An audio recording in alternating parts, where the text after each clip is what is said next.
This is the legend of the rosemary herb. A queen of Italy grieved over the fact that she could not have children. As she took a walk through the royal gardens, she noticed a rosemary bush looking so lush, and she wished she would be just as fertile. She took a cutting from it and planted it in a pot on her windowsill, watering it with goat's milk, and cared for it like it was her own child. A young Spanish king, the queen's nephew, came to visit. "Aunt," he inquired, "what plant is this?" "This is like my daughter, and the most special rosemary plant." The Spanish king was fascinated by the rosemary. When he left Italy, he stole the bush, bought a goat for the voyage as a wet nurse, and returned home. He had the rosemary planted in his garden and ordered the gardener to feed it 3 times a day with the goat's milk. And every day he visited the garden, played his flute, and danced around the rosemary bush. Until one day a maiden stepped forward to dance with him. "Where did you come from?" he asked. "The rosemary," she answered, and disappeared back into the bush when the dance was done. Each afternoon the king rushed to the garden to play his flute for Rosemary and dance with her. And when the dance was over, when they had conversed and held hands and kissed, she retreated into the spiky, fragrant foliage. The king had to leave on official business. He told Rosemary to wait for him in her bush and said he would alert her to his return with 3 notes on his flute, but until then she mustn't emerge.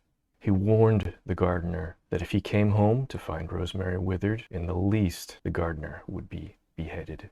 The king's 3 sisters were curious maidens, much entranced by their brother's afternoon visits to the garden with his flute, visits that lasted well into the evening. Now that he was gone, they entered his bedchamber, found his flute, and carried it to the garden. The first sister tried a note. The second sister tried a second note. The third sister tried a third note. Out popped Rosemary. The sisters grabbed her by her long hair and beat her without mercy. She fled back into the rosemary bush, and the bush began to wither. The gardener was frightened. Nothing he did, no buckets of the sweetest goat's milk, seemed to revive the rosemary bush.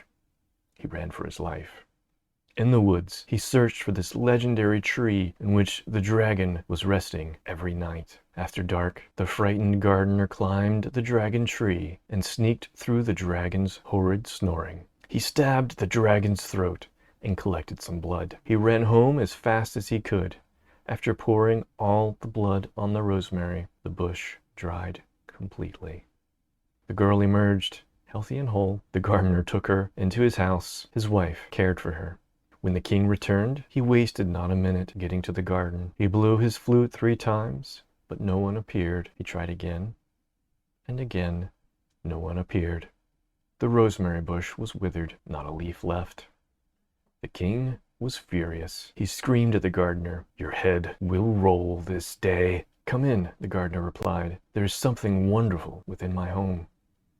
And there was Rosemary. The king punished his sisters. He sent a messenger to the king and queen of Italy to tell them of his marriage to their daughter. Those 2 who had despaired were overcome with joy, and soon their ship sailed into the Spanish port.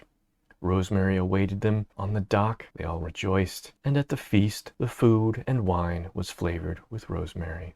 Join us for more herb legends by clicking subscribe and the notifications bell.